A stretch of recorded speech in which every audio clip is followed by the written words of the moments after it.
it's almost kind of homoerotic the way that they describe Cassius, because they describe him as like the perfect chiseled jaw. He's a gold. Symmetrical face. Yes. Luscious, curly golden hair. He was the prettiest of all golds, Nick.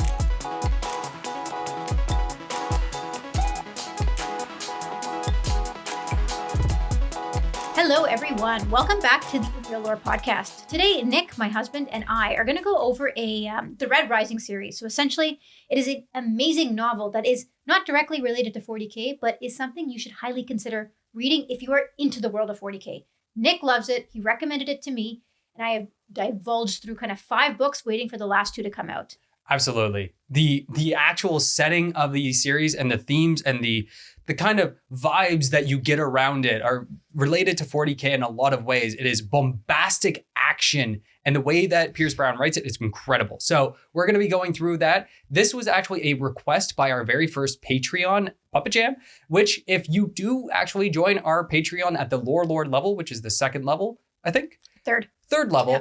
You'll actually be able to contribute and see what kind of themes that we'll do or different video ideas that we'll go through. Basically, you can vote on video topics. Absolutely. So we'll be going through that. But today, we're just going to be going through Redrising per requested, which we have no problems. I just want to let everyone know, though, you don't have to be a 40K fan to love this stuff. Like, I love sci-fi. I'm like 40K, meh, right? Redrising, awesome. You know how you convinced me to read it? You told me it was Hunger Games on steroids for the first book, and then it got better after that. Yes, that is actually it. So what we're going to do today, we're going to go through a little bit of the setting, a little bit of the themes, where the world is for the first little bit. And then afterwards, we're actually going to be going into spoilers. So we'll actually have the rest of the video tagged as a chapter and as a Do spoiler. Not watch if you want to read. Do not watch it or listen. But we'll go into deeps about some of the characters that we really enjoy and along those lines. Let me just confirm, spoilers for book 1, right? Spoilers for book 1. Because I've destroyed books 1, 2, 3, 4, 5. Yes, we're just going to do book 1. All right.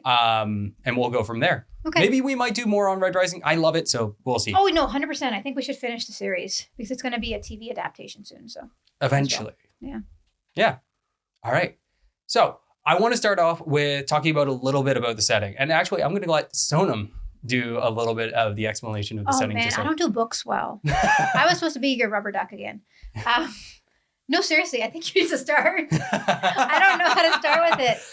Well, you want to talk about what is the world of Redrising? Okay, so the world of Redrising, I forget how many years in the future it was, but it doesn't exactly say. It doesn't. Only been 700 years since the Conquering.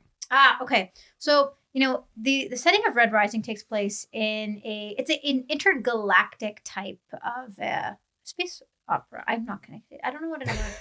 It's in our solar system. No, you should introduce it. I can't. I am very bad at this stuff. No, I'm serious. I am. Please. No, it's okay. Please introduce it. So with the setting of I almost said 40K. With the setting of Redrising, it's set roughly about 900 years into the future. Yeah. At the point 700 years before, because this is only the timeline that we understand, is that there was a conquering from the moon onto the earth and going from there. But it is a hierarchical society that is fully based on colors. So on the very bottom of the hierarchy are the reds. Yep. They're your workers, they're your miners, they're your down your salt of the earth, essentially. Mm-hmm. Going up through all the different colors with oranges, with browns, grays, which are your police. You have silvers, which are your merchants and traders, bankers. And you have golds, which are... And at the very top of the big bad pyramid, because everything is described as a pyramid all the way down with the reds at the bottom. Yeah. Very top of the pyramid is the golds. Mm-hmm. And golds are perfect humans. They have stronger bones, they have stronger muscles, they're more intelligent, have better senses in general. And every single person that is actually in this hierarchy, they are fully genetically customized specifically for their task. So a red, being a mine worker, they're smaller, they're more nimble, they're able to get into small spaces very easily. Grays are very good at dealing with these small forces, so they're very authoritarian. You have obsidians, which are big bodyguards. You have the bankers, which their minds are specifically made for banking. I think they're coppers, right? Coppers are bureaucrats. Okay. Right? But nonetheless, we have this really interesting hierarchical society. We'll put up a picture for you guys. Mhm. And it's really neat because each level is genetically modified to fit in that level. So as a red, you essentially cannot change levels because you have been bred for that very specific job. And you have things like sigils that lie on, is it the backs of the hands or the... It is the back of the hands. Yeah, basically that marks like you are a red. That's what you were meant to do. Yeah. And we get introduced to the society on Mars. Yes. Yeah. Mars, basically, as from the perspective of a red. So it's in our galaxy, but it's definitely not... solar system, specifically. It's in a solar system, but it's not on Earth anymore. This is like interplanetarian type novel. Exactly. We start off on Mars, but we eventually will learn over time that almost everything has been terraformed in our solar system. Mercury, Venus, the moon, Mars has been completely terraformed. All the moons around Jupiter and Saturn have been completely terraformed. And it is a golden age of society that has been completely built into this. So the way that we're introduced in book 1 is we essentially see Darrow. Darrow is a young miner. He's actually a hell diver. He's a hell diver. A hell diver. And they're basically, he's the one that goes into the mines to mine helium, right? Mhm. And essentially the story that they're fed is that they're the first kind of to land on Mars, and they're part of the initial terraforming project. They're pioneers. So what they're actually mining helium-3, specifically helium-3, is to power the fusion generators that are going to terraform Mars. Mhm. They will terraform Mars, and they will live in a society where everything is perfect. They are having to be the pioneers and live in the dirt and like live in these harsh conditions specifically because they are building out this world. Yeah, they're treated quite poorly. And what you're going to realize is that the world may not be as small as it seems. No. And you're going to quickly find out about it. And they may have been fed a small lie of some sorts. A small, just a wee bit, of a lie. right? And then we get transported into a world that has been terraformed with multiple levels of colors, with multiple levels of multiple complexities to them, right? Yeah. And what is the premise of the book, essentially? So it is going through and resisting against this society. It is trying to overthrow the hierarchy that has been built in because you have been born into a role, you cannot move, like you said. Nothing can change. If you're born a red, you will die a red. There is no shift in society. You cannot go from a red and build your way up and become a gray. There's no class, climbing the class ladder. It's like caste system, you know? It is an extremely caste-based system. And it is very, very like tilted with power. Yeah. There's no representation. It is a very authoritarian way of living. So what's the overall theme of this book? It is, I would say the overall theme of Redrising is that drive to change things, but that sometimes the way things are work. It is a commentary on a authoritarianism of representation, of democracy, of all these different overarching, like large societal structures. Not even from a authoritarianism is bad, but also democracy kind of sucks. And also the representation. You sound so smart. This is when your linguistics degree comes out. This is how you must feel when I chat with you all the time, eh? Yeah. So you have like, even though you have Darrow, who's coming from the mines, he can see how the world is kind of structured and the struggle that it requires to actually go into things. I kind of want to just start digging into... I want to go into spoilers so bad. I want to go into spoilers so bad too, because it helps us tell. I know. And it's hard. So we're trying to do the first half to kind of get you guys interested in it. But essentially, before we go into the spoilers, I was going to say Darrow, but Nick. Nick introduced me to Redrising as a really good play on the Hunger Games. But for those who don't like the Hunger Games, it gets much better. Book 2, Book 3. And then essentially there was another trilogy that was created. 4, 5, and 6. Yeah. That, kind of extends that story a little bit. It's actually 4 books total that are going to be in the last ones because they split the last book. Oh, yeah. I'm just talking about right now, right? Yeah. For those of you who haven't read it, by the way, super important to get the audiobook. It makes a huge difference. Absolutely. Tim Gerald Reynolds, who is the which if you don't want an audiobook, we have a link down in the description for a 30-day free trial and a free audiobook. So listen to Red Rising. But the way that Tim Gerald Reynolds, the narrator of that book, does the action, he pumps up everything. And it also highlights Pierce Brown's strength, which is pacing. It is an ever increasing march towards not victory, but catharsism. Like you can't always win, but you can win that small victory. You can win the small victory of defeating the person in front of you against overwhelming odds.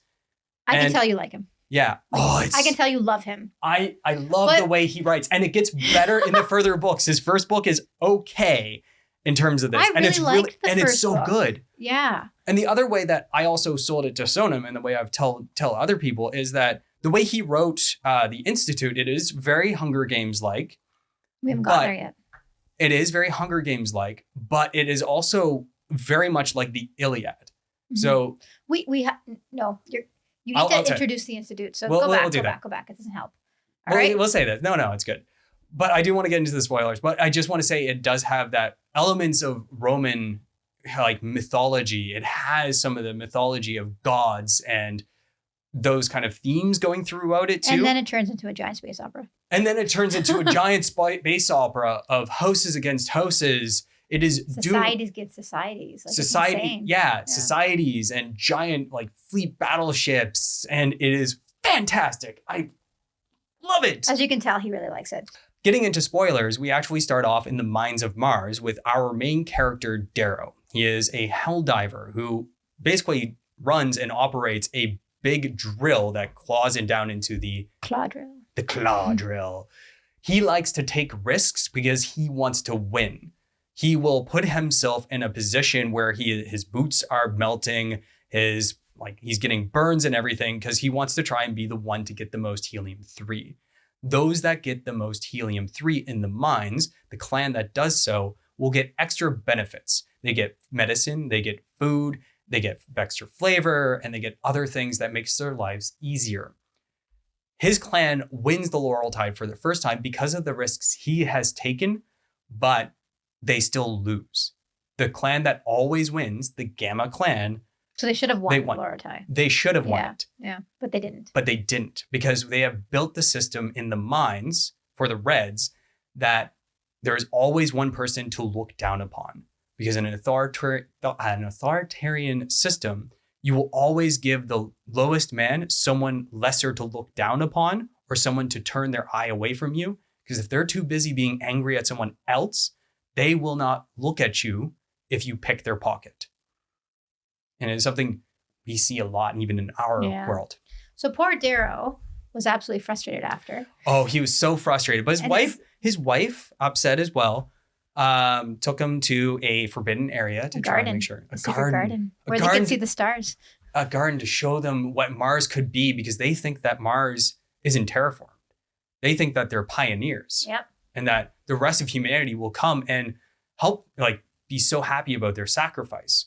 Well, basically, they were told that as Reds, they were creating the fundamental building blocks of the society so that the golds could come, the silvers could come, right? And the rest of the world could be terraformed and lived on. Exactly. Yeah. But they're caught in here and they are actually whipped for this. And someone makes a surprise appearance. Oh, who? Augustus. Nero Al Augustus, which is a lot of fun because it's Al Augustus. Every single gold is Al because their name is gold. KU. Periodic symbol. It is like that for everyone else. So basically, I want to tell this part of the story. Oh yeah, go ahead. So the gold, he's governor of Mars essentially, right? Yep.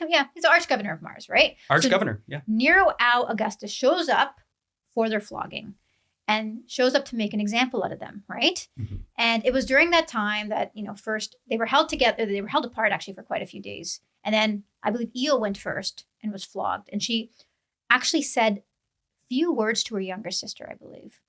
Those few little words are going to, we won't go into them yet, but she said something to her younger sister before she was flogged. And during the flogging, she sang the song. Yeah. What song was that? This is the Song of Liberation. Dun, dun, I remember yeah, it. you got it. Dun, dun, dun, dun, dun, dun, But it is the red songs that they are not allowed to sing. It is a forbidden song because it talks about the liberation and the iron golds and all this kind of freedom. It is freedom. Yeah. Because in the veil, they believe in the veil, this basically a heaven that they can go to for all of their work, essentially. Very Roman Catholic almost. Was she reprimanded for the song just then, or did Darrow have to get whipped first? Darrow was actually whipped before her. Sorry about that. Darrow was whipped before her. So she sang that song, and immediately Nero says, hang her. Yep. So Nero hangs her as she is still singing the song, and Darrow passes out from the pain. Yeah. And from the and actually he doesn't pass out. He wait until later because he has to do something to her. Yeah. So in Mars, there's no the gravity is very limited, right? It's about 3.3% of Earth. I don't know. Yeah. But it doesn't matter because basically he had to pull her legs to stab her neck. Yeah. Yeah. They leave the family members to do that. Because they don't want them to suffer. Yeah. And then the important part is you have to leave them hanging as a sign of disobeyment and the fact that you shouldn't disobey. Yeah. Yeah. Darrow takes her down and buries her in the garden that they went to the night before. And he is captured and hung. And that's where book one ends. I'm totally lying. But essentially what you realize is they cut to another scene and he's like literally in a box, breathing still. So somehow he's not dead. Yeah. He was actually taken in by a particular group called the Sons of Ares, who maybe might be related to his uncle. But they are taking him in because they think he is special. Something about him is different. Mm-hmm. He's a hell diver. His agility is good. So they're going to put him into a project to try and see if he can infiltrate into the golds and take them down from within. He's going to be carved. They carve him specifically to go from a red to a gold. It is, for those who don't know, the most painful, agonizing, tormenting, and also really low survivor rate process there is. Yeah. They've been doing this potentially for a while to try and see if they can do this because... Pretty sure he was one of the only ones that lived. That's what happened. He is. Yeah. Because they basically he changed the bone structure. They changed the height. They actually also ingrained him with not only new eyes, new sigils, new face, new skin, new bones, new height, new brain power. He actually had so much more put into his brain. And he was training, and he trained for quite a long time because essentially they needed to make him an impeccable gold. And he was one of the few that lived. Did not all go through the procedure and do you know why he lived? Why did he live? Because he was bit by a pit viper. Yeah. And in the mines, and the pit viper, think about just a cobra snake, right?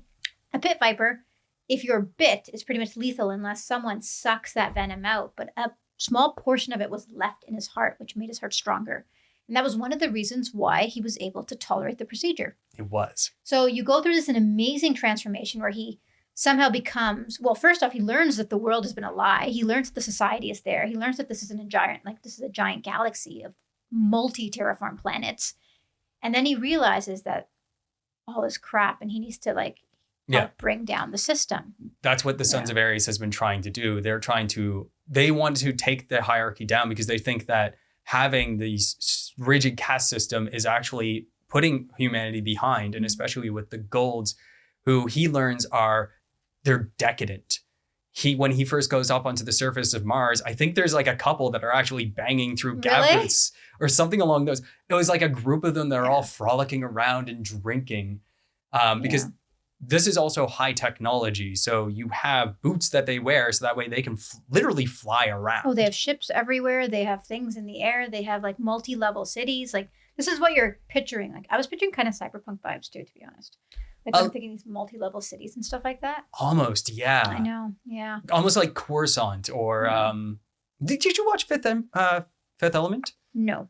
Really? No. Oh, it's such a good movie. But then what we do is we follow Darrow into the Institute. First, he's got to qualify for the Institute. Not all qualify. So golds are also hierarchied as well. So even though you have all the colors on a pyramid, the golds are either peerless scarred or pixies. Pixies are those that are, love to enjoy the beauties of being gold, but are not warriors. They're not conquerors. They're not true leaders. And the peerless scarred are true leaders. But the only way to get a peerless scar or a scar is to go through the Institute, which is a literally Hunger Games on fire. So he doesn't know this though. All he knows is that he needs to qualify. He needs to do some background tests. because people are, this is spoilers now, right? Oh, absolutely. For Darrow, he doesn't know this yet. Yeah, but I think the Sons of Ares knew this. Like, he needed to get a scar. Yeah. He needed that peerless scar because he needed to get into a position of authority, right? Yes, they wanted him to be at the head of a fleet or at the head of an armada or something. Yeah. So that way, when the time came, he could actually take that army and turn it against the society and literally shatter the entire society. What percentage of golds get a peerless scar? Not many. I think it's like 0.1. Yeah, I think it's small. It's a very, very small amount. So it's the best of the best. And that's what the Institute is for. So Darrow doesn't know all this, but we're giving you context. Yeah. And then, I loved the beginning of the Institute. Can I tell it? Yeah. Yes. I'll let you tell it. Cool. So what we don't know, Mars has its own institute. So on Mars, there is the Mars Institute, where you have to go through both physical testing and mental testing to get into the Institute. There are 100 people, I believe, that are, no, not 100. There's 1,000, I think, around 1,000. Because it's 100 per. Yeah. There's roughly around 1,000 golds that are admitted to the Institute. And the Institute takes place in kind of like a far-fetched area of Mars, right? It is part of the Minas Basin, I think is what it's called. It's actually that big valley that's on Mars. There's a small portion of it that they've set aside for the Institute. And when you get into the Institute, you are divided into houses. And the way you get divided into houses, how does that get done, Nick? So what will happen is that there is a selection by each house. So there's house Mars, there's house Minerva. They're all based on Greek and Roman gods. And they're all based on traits too, right? They are based on traits for each one. And you have the actual proctor for each house that will actually go and select them with other members of their house. So the house Mars is actually run by, I think Fitchner. It's Fitchner, but I think they just say Mars, don't they? They just say, Mars, because they call him Mars Apollo, Proctor. Jupiter, right? Exactly. Like, he's just Mars. The proctor's just Mars. The proctor of Mars. Yeah. But of those thousands, they actually start selecting which ones they actually want to be a part of their house. And the ones that are better houses can be like, I want the person that was number one. Yeah. And they have a listing for each house. So first pick all the way down to the 100th pick for each and every single house. So basically they go and make teams. But the way you get picked is as per your scores. So your mental and your physical scoring, you go from 1 to 1,000. So essentially the first person will be picked first from, it's a first dibs for most of the proctors. And essentially you get 100 people per team. And then you must go through the passage. And the passage is something no one knows about. And you are not to know about it until you're in the Institute. It is actually those that have gone through the Institute itself. The parents are not allowed to tell their children what will happen. Yeah. Because I think it's against the law. It is. But essentially what they do is they pair up the strongest 50 with the weakest 50, and it's a one-on-one death match. It's the first time they throw them into it's like gladiators. They throw them into a room together, and they basically say one of you is coming out alive. And it's the first time they've taken a life. Yeah. Right? And literally it's done to weed out the weakest. So out of the 1,000 people that come into the Institute, it is not the strongest 1,000. It is the strongest 500 against the weakest 500 golds as a means to cleanse their own society. Yes, it's disgusting. Because they have their own, I forget what it's called, but it is actually an administration that basically ensures the genetic purity of every single caste. And they do it even on the golds themselves. So, I mean, they practice what they preach. So that's one thing I respected about the golds during it. Yeah. Right? We want to make sure we're pure. We want to make sure that we're living up to our own standards. Yeah. We will go through this ourselves. Yeah. Darrow obviously makes his way through. Accidentally kills the younger brother of another man who's going to accidentally meet during the Institute. Yes. Yeah. Which this is a part that I really enjoy with Darrow is when he starts going in and he's meeting the rest of the people that have all just murdered someone. Yeah. He looks at all of them and goes, these people disgust me. I hate them. They are everything that I hate in life. Why am I here? And Cassius goes up to him and says, I want to be your best buddy, like a little golden retriever. He's like, where's my brother? Where's my brother? He's like, where's my brother? Someone killed my brother. But you're my best friend. I love you. Cassius is his friend here. But once they go through the passing, then they're introduced to basically the arena. They're all given each house. I don't know how many houses there are, like 12? There's 10. 10 houses. Each house is given a castle to protect, essentially, with a, what's it called? The flag? Standard. The standard. Okay, so they have a standard. So they have a standard for Mars, a standard for Jupiter, a standard for Venus, essentially. And they have a castle where they need to protect. Each house is given different resources. So Mars is left in a castle with no food, with a standard, and a bunch of hooligans, essentially. And they're up in the mountains, so they're highly Yeah. defensible. They have Yeah. two little mini fortresses. I think so, yeah. Like little turrets that are off in Yeah. the mountains that are called Demios and I forget. they're the names of the Martian It's moons. defensible, but there's no resources otherwise. So each house gets something, right? Other Yeah. houses have resources, farmland, crop. But basically, the way you're supposed to win this is you need to conquer everybody. And how do you conquer a house? You stamp them with your standard. So it's teaching kind of war games to these, 18, 19-year-olds. And also the actual, it is technically a school. Yeah. But what they're teaching through practical means is that there is a reason the society exists. There is a reason why the structure must exist the way it is. That is true because So you start off with yeah. these steel, like just simple iron blades. Yeah. All the way up to they eventually get like ion ion blades and stuff that are a little bit more powerful. The other thing that's really interesting, though, is you're right. They teach, basically, this is a school to teach them that the society is meant to be for a reason. And even within the school, as they progress, you are going to get leaders. You're going to get the primus, which is the person that owns or earns the most respect in that house, right? Yeah. And then you will get the bakers. You will get the people that, cook your food, get your food, clean your stuff. Like there's going to be a society made within each one of these houses, which is really interesting because you kind of just created all of these, like the hierarchy yourself. And you have to create it out of these strong personalities, which is what you have to have done in history anyway. Mm-hmm. Every society has strong personalities, but one must rule over all of them, and they all must fall into their own individual roles. It is really cool because there's always like to get a leader in a group of the top 50 golds of your age category is insane. And watching that happen is really cool. Yeah. So we see Darrow kind of picking bets with, I think Cassius was the first one, right? Yeah. Initially. And then there's one other gentleman who was Titus, right? Yeah. And it was kind of the three of them. I do forget initially what was going on kind of with it because House Mars was essentially eating itself for a bit. It was eating itself because that was almost the point is that they even mentioned this a little later on is House Mars always burns bright, but burns fast. Yeah. So they're conquerors through and through, but they are almost too angry, they're forward. Passionate. They're right? very passionate. Yeah.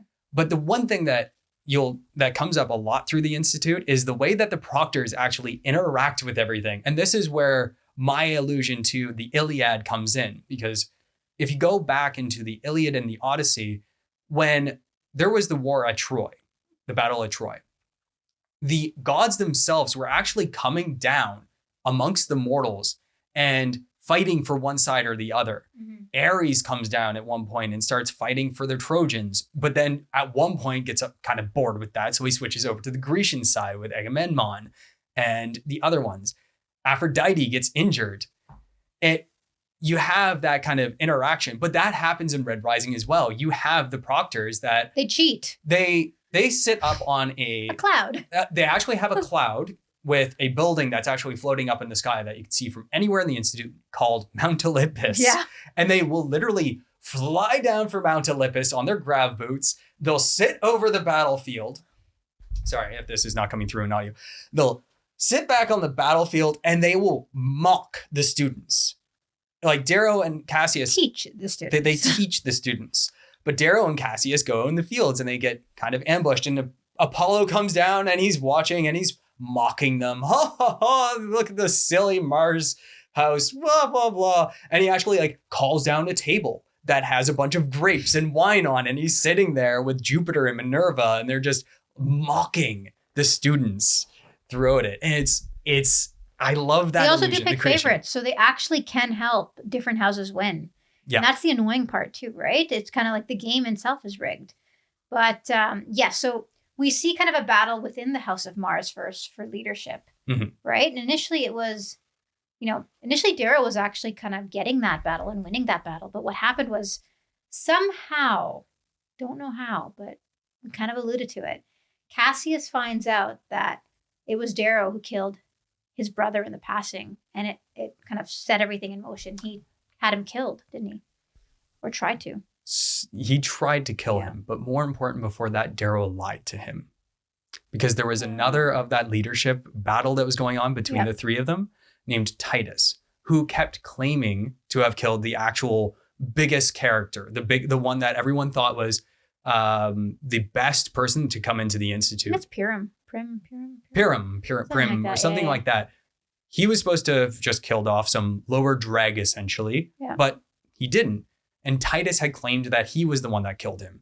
And Titus was brutal. He was actually trying to make the girls that he was enslaving into prostitutes. Pinks.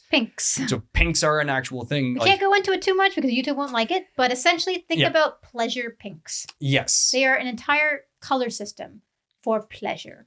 And he had actually had a control mostly of House Mars out of fear, but Darrow and Cassius were able to overtake it. And Darrow alluded that Titus actually killed Cassius' brother. Oh, that happened first, didn't it? Yes, because then Darrow let Cassius Cassius fight him. Okay. And then had to kill Titus himself because Titus said something. He said bloody damn. So among the Golds, they have ways of saying, they're very prim. They say, that's prime, my goodman. And they say, gory damn. Gory damn. They do not say bloody damn. Bloody damn is words that are used specifically by the Reds. Darrow hears this and lets Cassius kill him. He didn't try and execute him. He just let Cassius get his rage out and brutally kill him.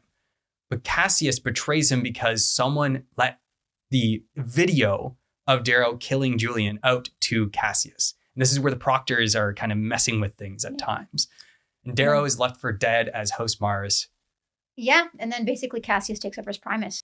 He was left for dead after Cassius. He was incredibly injured, but he was actually saved by the former Primus of another house that is still holding her standard of her house. Her house was conquered, but she respected Darrow in some way, and now she's taking care of him and making him stronger, but not imposing it. Mustang. My ultimate favorite character in this book. I love her. But essentially those two were left, well, she escaped while her house was taken over, right? Yeah. So she escaped with her standard. So House Minerva was still in the game. Yes. And Darrow escaped with his life. And essentially what they sat down and, like, as she nursed him to health, what they discussed was there had to be a better way of getting people to follow you. Instead of making slaves out of people, give them the autonomy to follow you. Give them the freedom to follow you. Wasn't that what they're, like, basically that was it, right? And that's exactly.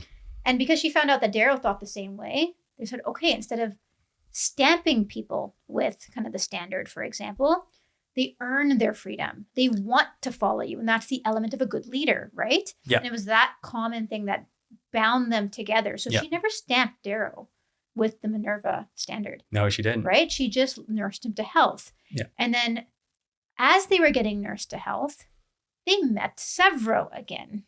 And we haven't talked to Severo yet. We haven't talked about Severo. Severo is Darrow's or Nick's favorite character. Because he is 100% pure goblin mode. Yeah. They even call him the goblin. You gotta look up a picture of him. It's so funny. Oh, he's a tiny little feisty gold. Like, he's much shorter than any other gold. And so how did he get into the Institute, Nick? He was the one that killed. He was the weakling that was supposed to be killed in the passing. He was. But he killed whatever the P guy's name is.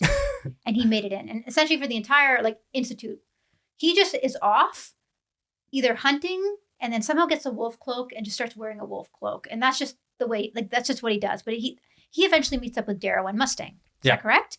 And through, he kind of develops, like, he kind of just takes in stragglers, and they call themselves the Howlers. Yes. Right? So all the, like, the lower dregs, the ones that somehow scratch their way through the, what was it called? I forget. The passing. Yeah, the passing. The ones that barely made it through the passing, they joined in with Severo and Darrow, became the Howlers, and they worked with Mustang, using her standard to at first enslave people. Yeah. But if you want a battle, if you got the standard, the stamp comes off. Yeah, you follow us. I And you found do that really cool because, like, whereas everyone else was thinking control, control, control, you can earn your freedom under their army. And it became it became one where Darrow ended up ultimately leading it, but Mustang was his complete equal in that. Although she didn't seem to want to lead it. It was really interesting. So what they did was they found the Howlers and they started taking over houses slowly. And what they realized is it got to a point where, was it House Jupiter? What was the one in the mine? The one in the mine was House Pluto. Pluto. So they got to a point where they had taken over almost everything and it was Pluto left. Was that right? Pluto's was one of the last left. They had to get Jupiter and Pluto's the last one left, but everyone feared House Pluto. Everyone feared why them. did they fear House Pluto? They feared them because they walked around with bones in their hair, with bone armor. How did they get bone armor? At the very beginning of the Institute, the person that is now leading House Pluto, because Pluto was usually deep within a mine, he collapsed the mine and they were eating each other. Because usually what happens is that when someone gets hurt in the Institute, they have medbots that come down.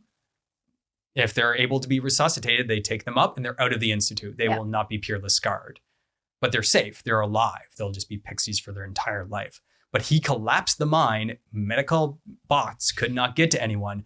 And it was said they resorted to cannibalism. He created the Bone Riders. He created Bone Riders, deeply loyal to him. And they were just like, they somehow ended up very pale. Yeah. But they had no fear of anything. This is House Pluto, by the way. Yeah. And what we realize is that the leader of House Pluto is Mustang's brother, twin brother. Yes. And Darrow was not made aware of this until after he let Mustang go with the Standard to do something else while he met with the Jackal, aka her twin brother. So it came to a point where Darrow wasn't sure where her allegiance was because he could either be double-crossed or not.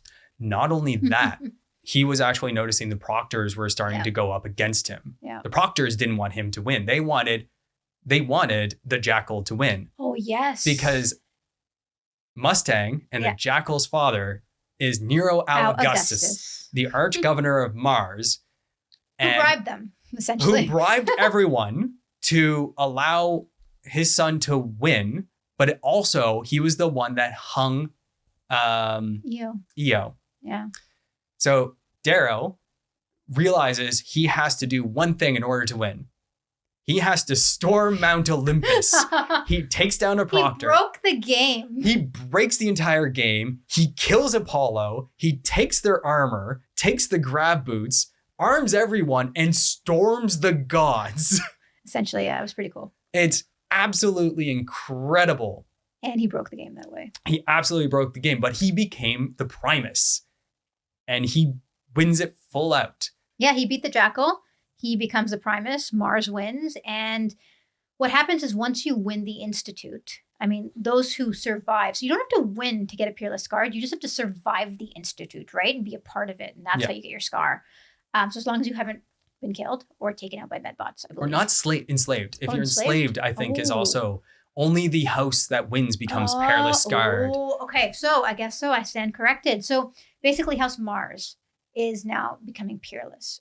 Well, no, Mustang became peerless too. I think it's those who remain because they don't want to kill each other off. Like they even say, we're not asking for they account for some casualties, but they don't want the strongest to kill each other off. They just want them to learn the proper battles and proper ways of leadership, right? Yeah. So I do believe the ones that survive become peerless. There's something about it. I think it's like the top 5 houses or something. Totally else. fine. Yeah. It's a mute point. I can't remember. But what it is so at the end of it, there's a ceremony, and the person who finishes the first, so in this case, the Primus of the winning house, which is Darrow, gets first dibs at an internship. And this internship sets you up for the rest of your life. And it's where you can become a leader of a battalion, an imperata, a leader of a fleet, get yourself into a position like the Arch-Governor of Mars. And whose position does he take? Nero comes down. He's a little bit upset that his son didn't win after all the bribes, but he offers Darrow a chance to be a part of his house and work with him. And Darrow accepts it. Yep. And that's where book 1 ends. Yes. And he does it accepting an offer from the guy who hung his wife so that he can infiltrate the society that took away his love. Yeah. What we don't realize, I'm so sorry, is Go there's ahead. definite undertones of a little love story brewing between Darrow and Mustang. Of course there is. Oh, 100%. Of course there Oh, is. man. Darrow's super hot now. Oh, I think he was hot before, but Oh, man. And I mean, we spoiled a lot of the book, but I mean, for those who are reading or listening to the rest of it, this is like essentially a synopsis and the summary. oh yeah. And it was amazing. Like, I really enjoyed the first book. And most of my point is like, you read this, you go through this, just read the rest of them. They get better. They get so much the world better. gets bigger. It gets huge. And then what you don't realize is you finish maybe the first 3, and then you go on to 4, 5, and potentially 6, 7. Yeah. And the world's even bigger. Yeah. Yeah. There is cause and effect to everything. There's setups and payoffs. He writes everything so well, and he gets You that. learn that maybe overthrowing the society may not be the best choice. There is always a consequence to your actions. You don't know. Maybe changing it, but not overthrowing it is the important part. Yeah. It's very interesting. Yeah, it's Let's pretty talk cool. about some of the characters, because that's the fun part. I love Mustang. Mustang is fantastic. You know why I love Mustang? Can I talk about Mustang first? Yes, go I ahead. resonate with her. Yeah. She's witty. She's smart. She's a badass, and she has a really good. She's just. I don't know. I just love. I don't know. I had a little crush on her. What can I say? And she almost has a little bit of the sociopathic tendencies of her brother. She has a very empathetic mindset, but she still uses people to a degree, but she's aware of it, but still does it. Yeah. It's very interesting, her Yeah. dynamic between those two. Yeah. And then you have Severo. A Severo, little goblin. When do we find out about Severo's true nature? The book 2 or book 1? Later I on. actually think it's book. No, we find out who his One. father is. Yeah. Because his father allowed him to survive. Yeah. So Fitchner is his father. Yes. That's- Albaca. Severo Albaca. Severo's really great. He's going to become even better as the books go Oh, on. yeah. He's, like I said, he's goblin mode. They actually Yeah. joke that it was like, where have you been? Have you been off in the bush beating off? And Yeah, he's like, he's just- yeah. He's stinky. He's smelly. He scratches his balls from time to time. He's just that type of guy, right? But he gets stuff done. Like, he really does. Oh, yeah. And he's Yeah. absolutely brutal. One of the characters we forgot to talk about, but I want to talk about him now, is Pax Otelemanis. Yes. Right? So they introduced, Pax was actually Mustang's right-hand, like, man. She grew up with that family because the Arch-Governor of Mars actually split up his kids and didn't tell anybody about them because he didn't want assassination attempts on his children. Mhm. So she grew up with the Telemonises. And Pax Otelemanis, how do they describe the Telemonises, Nick?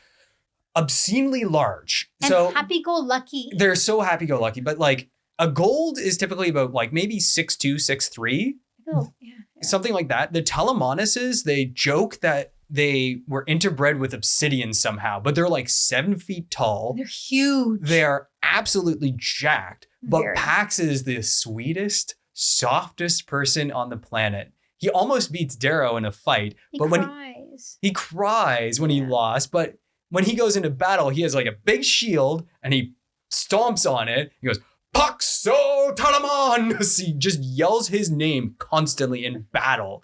Yeah. And it's fantastic. He dies. He got killed by Jackal. The jackal. Yeah. But like, what we do want to let you know is the Telemonises play a huge role in the rest of the series. And it's really like, it's amazing. So even though he died, like, you'll start to realize the characteristic that he brought in. Are But shared. I loved him. Like, if you look up a Google image on Mustang and Pax, there's actually a really good rendition that I've carried throughout in my head while I read the audiobooks, because that's what I envisioned her to feel like be, right? Yeah. Pax as well. Yeah, because she's very much, I always saw her, she's still tall, but she's got like the braid and like very almost Scandinavian looking. Yeah. That's how I see them Super too. sexy. What can we say? Oh, hell yeah. I gotta keep this Scandinavian PG-13 now for YouTube. So. Cassius. Oh, he's the golden boy. He is. He really is, right? He's proper. He's happy-go-lucky. He is meant to be like the warrior of his family. His bigger brother, we're going to find out about. I don't know if he does. Like, We don't meet any of his family. Yeah, except he's for one his of family. many kids, essentially. We only meet him and Julian. But, he's very noble. He goes by, like, he has a code, right? And that's how he kind of presents himself. He's like, I will follow my code. And it's wonderful the way that Pierce describes him, because even though Darrow 90% of the time is like, I hate everyone around me, they're disgusting, and he makes friends with everyone that's there, Cassius loves him through and through up until Betrayal, but it's almost kind of homoerotic the way that they describe Cassius, because they describe him as like the perfect chiseled jaw. He's a gold. Symmetrical face. He is. Luscious, curly, golden hair. He was the prettiest of all golds, Nick. That's what it was. And not only that, he is a master duelist. Yeah. Which is why he was able to take out Darrow, because he has been training with a weapon that we don't see in the first book. Which we will not talk about. We won't talk about, but he's a master duelist with that. Oh, we did forget about one of the characters we were doing the summary. Yeah. Roke, yes. He is poet. the poet. Yeah. So Roke is an intellectual. He is another, so Roke, Cassius, and Darrow were friends from the beginning of the Institute when they got together in House Mars's palace or whatever castle. And Roke is the intellectual. He is the one that he questions things. He wasn't as big of a leader as much as more of a follower, but he was an inquisitive, like he had a bit of an inquisitive, a way of inquisitive thinking, right? Yes. Yeah. Yeah. But we're going to see a lot more of him. We do. And overall, like, further books are just fantastic. But those Fitchner is awesome, by the way. Oh, Fitchner is fantastic. He is like a useless piece of you know what, but him and Darrow they share a mutual respect by the end of it. They describe him as like very kind of pudgy and like he's got a harsh way of speaking. He was a Scard. You have to be a Scard to teach at the Institute, I believe. Yes, you have to be But out of the these house. guys are the ones that are no good for battle now. Like that's what they are. Like to be a proctor at the Institute, you're getting to the point where you're not meant for battle. Like you're not meant for the real deal, right? So those who can't do teach. What can I say? Yeah. Yeah. I think that wraps up most of it, eh? I think that's most of the characters. Yeah. Was there any other standout scenes that you can remember in the book that made you really excited? We talked about most of them. The book is like, so it's even though we did the summary, it's complex. There's a lot going on. Tactus. He was in House. Was he in House Minerva as well, or was he? No, series maybe? I don't know. No, he wasn't series. I forget, but he was kind of always on the edge of like very deeply respecting Darrow, but wanting to betray him constantly. So Tactus was another gold that they kind of met somehow when they were overtaking some houses. And Tactus was an issue. And the reason why he was an issue was he was arrogant. He wanted to lead and he wanted to overthrow Darrow nonstop. Like he was like, I'm with you, but I'm against you. And it was always on that cusp. Yeah. And it got to the point where Darrow had to do something really specific to get his trust. And what he did was he's like, I failed, so you're like Pax is gonna whip me for my failure of you. Remember that? Right. Yeah. That's why Pax cries. Yeah. So like I forget what he did, Tactus, but essentially Darrow said, I am a bad leader. So Pinks.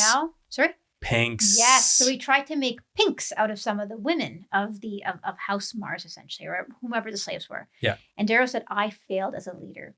So I don't know if he got flogged, but he's like, now it's my turn to get flogged because I couldn't control you. And he got Pax to whip him 50 times. And it was during those 50 kind of lashes where, Tactus's allegiance changed. He's like, this guy practices what he preaches. And it kind of just shows you Darrow's leadership power, right? He leads by example, not by saying, right? And he leads by the front. And even better during that scene was Pax tries to go light. I know. And he turns like, harder. And like they talk about Pax it. is crying. Pax is crying the entire time. Tears. Mustang comes back to him afterwards. It's like, Pax is like up in his room weeping. Yeah. But Tactus also grows a very big relationship with Severo because in order to take over House Minerva, they set up a trap.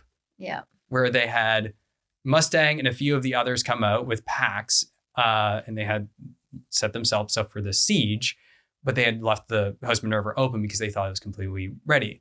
But they had been trying to get at this for a while, and there was a bunch of dead horses all in front of the castle. Yeah. And as they were doing it, as they were talking, Darrow fights Pax. They have their own little mini duel.